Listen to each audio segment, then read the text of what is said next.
সবগুলো পাকিস্তান পাঠাই দিমু, সোরের বাচ্চাগুলোরে পাকিস্তান পাঠাই দিমু। এবং জনাব তারেক রহমানের উম্মাহ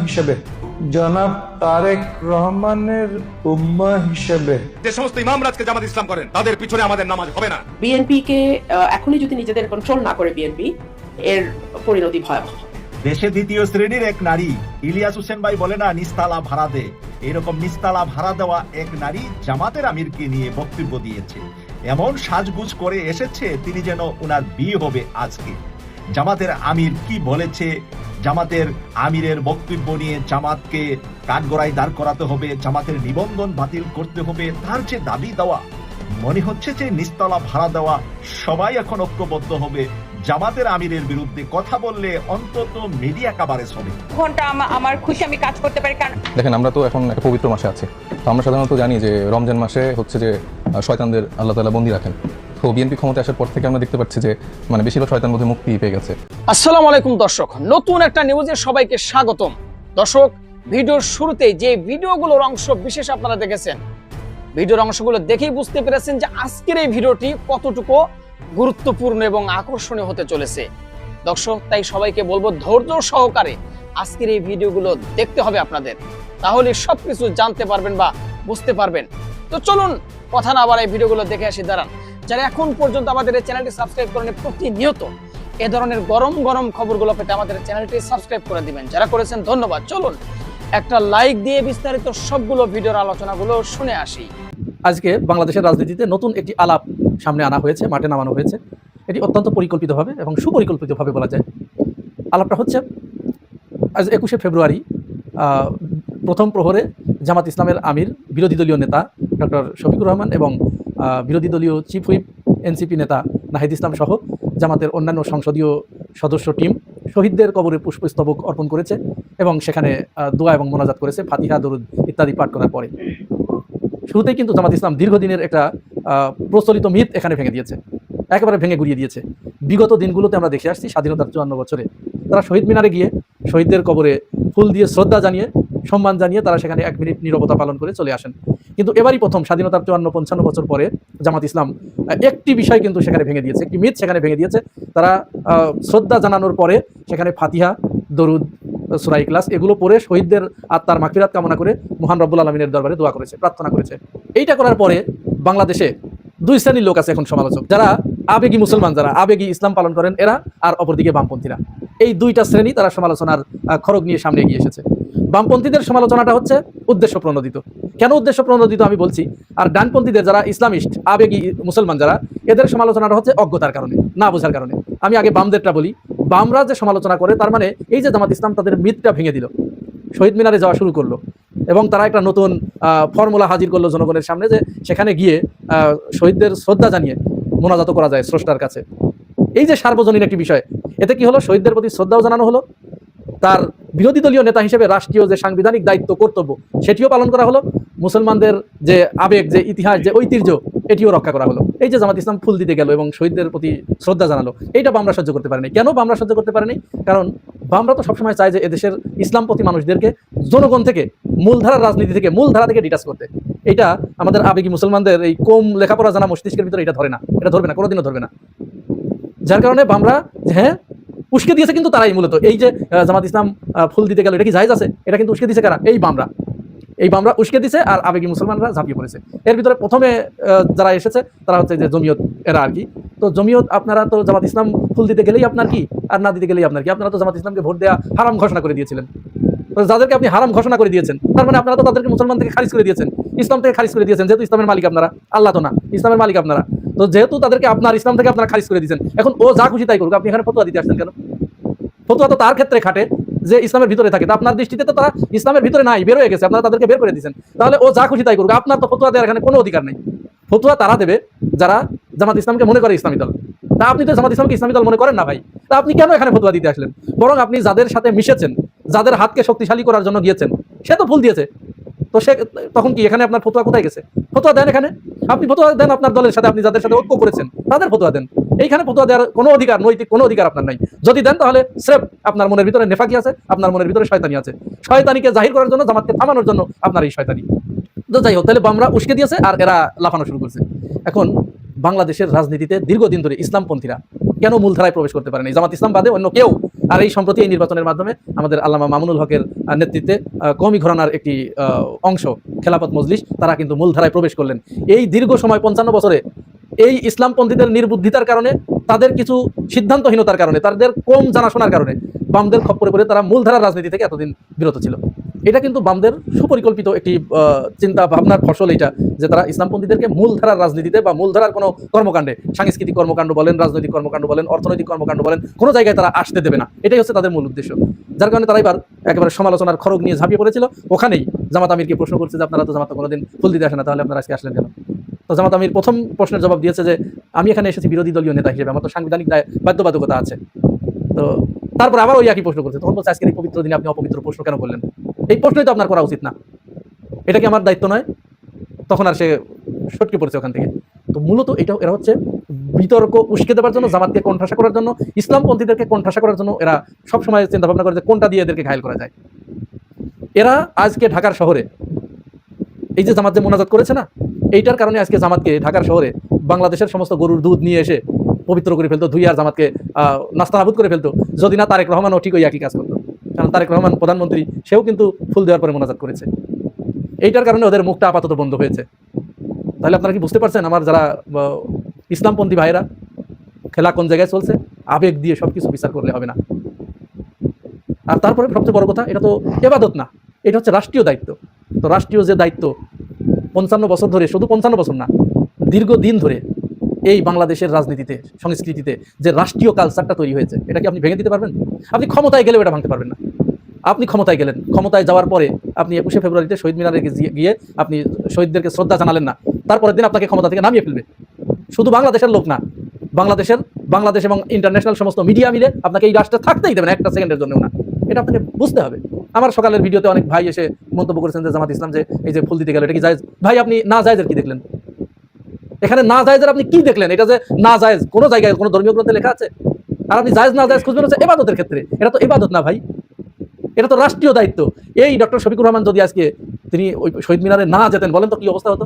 সাংবিধানিক দায়িত্ব অবহেলার কারণে, সংবিধান অস্বীকৃতির দায়ে তাকে আগামীকাল থেকেই তাকে বিচারের কাঠগড়ায় দাঁড় করানো হতো। এগুলো কি আপনারা বোঝেন ভাই? এগুলো বুঝতে হবে। রাষ্ট্র সম্পর্কে আপনারা আরো পড়ালেখা করতে হবে। এই যে আপনারা আবেগী হয়ে গেছেন না, যে জামাত ইসলাম কেন ক্ষমতায় আসে না, এই বিষয়গুলো মীমাংসা না করে, এই বিষয়গুলো আপনারা সেটেল না করে আপনারা চান জামাত ইসলাম ক্ষমতায় আসবে, জনগণ আপনাদের মেনে নেবে? আপনি রাষ্ট্র ক্ষমতায় অধিষ্ঠিত হওয়ার পরেও আপনি যদি 16ই ডিসেম্বর 21শে ফেব্রুয়ারি এইগুলোতে যে রাষ্ট্রীয় আচার আছে এইগুলো যদি পালন না করেন, এদেশের জনগণ, শুধু আপনারা কয়জন ছাড়া এদেশের জনগণ কেউ আপনাদের মেনে নেবে না, কেউ না। কারণ এটা বাংলাদেশের জনগণের একেবারে নারী নক্ষত্রের ভিতরে এটা ঢুকে পড়েছে। আর সবচেয়ে বড় কথা, আপনি এটা ইবাদত হিসেবে কেন নিচ্ছেন? এখানে তো না জায়েজের কোনো প্রশ্নই আসবে না। সুতরাং আপনারা ওই বামপন্থীদের প্ররোচনায় গা না ভাসিয়ে নিজেদেরকে যদি রাজনীতির মূল ধারায় প্রবিষ্ট করাতে চান, অর্থনীতির মূল ধারায় প্রবিষ্ট করাতে চান, সংস্কৃতির মূল ধারায় প্রবিষ্ট করাতে চান, তাহলে আপনাদের এখনো অনেক পথ পাড়ি দিতে হবে, অনেক পথ পাড়ি দিতে হবে, অনেক গোড়ামি আপনাদেরকে পরিত্যাগ করতে হবে। আপনাদেরকে দেশের মানুষের পালস বুঝতে হবে। আপনি শহীদ মিনারে যান না, কিন্তু আপনার আশেপাশে হাজার হাজার মানুষ শহীদ মিনারে যায়। তার মানে আপনি যে যান না, ওই হাজার হাজার মানুষের বিপক্ষে আপনি কাজ করলেন। আর আপনি ব্যক্তিগতভাবে যখন যাবেন না, তখন কোনো ফ্যাক্টর না, কোনো কিছুই না, কেউ কিছু বলবে না, আপনার পছন্দ হলো না, গেলেন না। কিন্তু আপনি যখন একটা পর্যায়ে চলে যাবেন, মনে করেন আপনাকে একটা জেলার ডিসি বানানো হলো, তা আপনি তো বিশাল ইসলামিস্ট, ডিসি হয়ে 21শে ফেব্রুয়ারি এবং 16ই ডিসেম্বরের ডিসির যে কাজ, এইগুলো যদি আপনি না করেন ধর্মের দোহাই দিয়ে, আপনারা ডিসিগিরি করা আসবে না। বিএনপি সরকার দায়িত্ব নেওয়ার পর 72 ঘন্টার মধ্যে তারা যে ঘটনা ঘটালো নজিরবিহীন। অতীতে আওয়ামী লীগ সরকার থেকে শুরু করে আরো অনেক সরকার এসেছে, কিন্তু 72 ঘন্টার মধ্যে, আমি প্রথম 72 ঘন্টা অ্যাসেস করছি, এত দুর্বলতা, এত অযোগ্যতা, এত অঘটন অতীতের কোনো সরকার ঘটায়নি। হাসিনার কথা বলবেন? হাসিনা যে সুশাসন নিশ্চিত করেছিল যতটুকু ফ্যাসিজমের মধ্যে, হাসিনা যে উন্নয়ন করেছিল, মানুষকে যতটুকু ভালো রেখেছিল, বিএনপিকে ওইটা করতে 100 বার জন্মগ্রহণ করা লাগবে। বিএনপি পারবে না। বাংলাদেশটাকে বদলে দিয়েছে হাসিনা। হ্যাঁ, হাসিনা ওয়াজ ফ্যাসিস্ট। হাসিনার মূল সমস্যা ছিল ভিন্ন মতকে দমন করতো, ভিন্ন মতের নেতাকর্মীদের ফাঁসি দিত, হত্যা করতো। নইলে বাংলাদেশের জীবনযাত্রার মান উন্নয়ন করেছে হাসিনা। আপনি ঋণের বোঝা, অমুক তমুক যত থিওরি দেন, ওইসব থিওরি সাধারণ জনগণ বোঝে না। সাধারণ জনগণ বুঝে আমি আগে না খেয়ে থাকতাম, এখন আমি খাই, ওটা বুঝতে যাবে না। ওইসব আপনার জিডিপি গ্রোথ রেট, অমুক তমুক ঋণ পার পার্সন বা পার ক্যাপিটাল ঋণ, এইসব থিওরি মানুষ বুঝবে না। মানুষ দেখছে বিএনপির আমলে বিদ্যুৎ থাকতো না, রাস্তাঘাটে শুধু খাম্বা ছিল, এখন বিদ্যুৎ থাকে। মানুষ দেখছে দেশ অচল হয়ে গেলে, করোনায় দেশ লকডাউন হয়ে গেলেও কেউ না খেয়ে মরে না, যেভাবে হোক তার কাছে সাহায্য আসে। মানুষ দেখছে যে দ্রব্যমূল্য বেড়েছে, কিন্তু তারপর মানুষ কিনে খেতে পেরেছে, পাচ্ছে। আগে রাস্তাঘাট সব কাঁচা ছিল, এখন রাস্তাঘাট পাকা। গ্রামে গঞ্জে প্রত্যন্ত অঞ্চলে পাকা রাস্তা। বাংলাদেশ এখন ডিজিটাল বাংলাদেশ, ওয়াইফাই একদম প্রত্যন্ত অঞ্চলে। শতভাগ বাংলাদেশ, শতভাগ বিদ্যুতায়িত। কে করেছে? শেখ হাসিনা করেছে। ওভারঅল শেখ হাসিনা যা করেছে 100 বছর লাগবে, পারবে না। ও 100 বছর দিলেও বিএনপি পারবে না, জীবনেও বিএনপি পারবে না। অনেকে এটা শেখ হাসিনার সাথে ভাই বিএনপি সরকার তুলনা করি, অনেকে নেগেটিভলি নিতে পারেন। আরে ভাই, এটা সত্য কথা, আপনাকে মানতে হবে।